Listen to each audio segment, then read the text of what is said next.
Quel est le fondement de tout succès? C'est la question à laquelle je vais devoir répondre en ce quatrième jour de mon confinement challenge.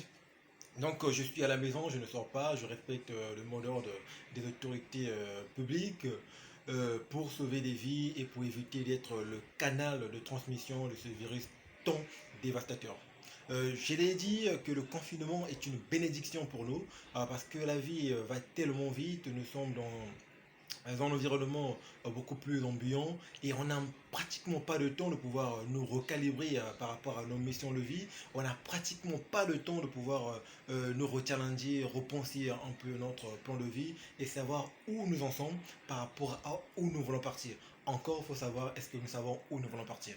Donc nous vivons la perplexité de la vie, nous vivons la complexité de la vie, ce qui fait qu'à un moment donné, nous perdons les pédales et on a l'impression qu'on ne vit pas la vie qui nous est destinée. On a l'impression de ne vivre que la vie que les autres auront pensée pour nous. Donc après, on va rentrer dans toutes les positions.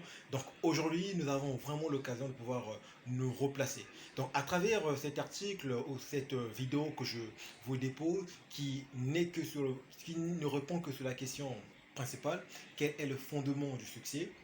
C'est simplement deux clés que je vais partager et puis deux clés extraites du livre de Dean Graziosi, donc Penser comme un millionnaire, qui est notre livre de chevet en cette période de confinement.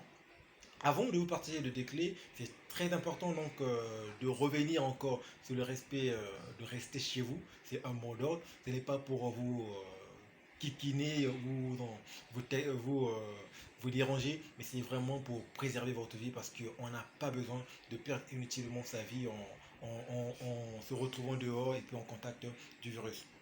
Donc, je parlais de deux clés à partager. La première clé qui est digne de partage, et qui pour moi très très pertinente, c'est d'abord avant tout connaître sa destination.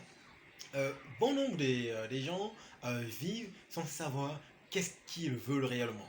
Et souvent, ça arrive qu'on pose aux gens les questions, mais qu'est-ce que tu ne veux pas? Et se mettent à vous expliquer tout ce qu'ils ne veulent pas, sans hésitation, avec un automatisme assez exagéré. Mais une fois que la question de qu'est-ce que tu veux arrive, évidemment, les gens vont commencer à chercher des mots. Parce que les gens savent ce qu'ils ne veulent pas, mais ne savent pas ce qu'ils veulent. Donc c'est très important de pouvoir connaître déjà sa destination. Parce que quand on sait où l'on va et finalement le vent ne peut qu'être favorable ou quand le vent n'est pas favorable, on pourra savoir comment orienter le voile pour arriver à bon port. Donc c'est la première clé. Je détaille tous les éléments dans l'article. N'hésitez pas, je vous laisse le lien de commenter également, d'aller consulter l'article.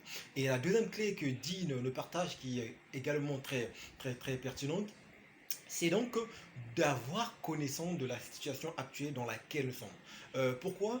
Parce qu'à un moment donné, pour moi, la vie, c'est comme emprunter un moyen de transport. On va se dire que je me rends à un point B, mais le chemin qu'on va emprunter dépend du lieu du départ où on se retrouve. Donc naturellement, si on veut aller quelque part, si on veut aller vers la destination que nous devions naturellement savoir, en tout cas n'ayez pas peur. Dans ce qui va suivre, vous allez voir comment découvrir également sa destination et puis voilà d'autres clés. Donc c'est vraiment une série très complète.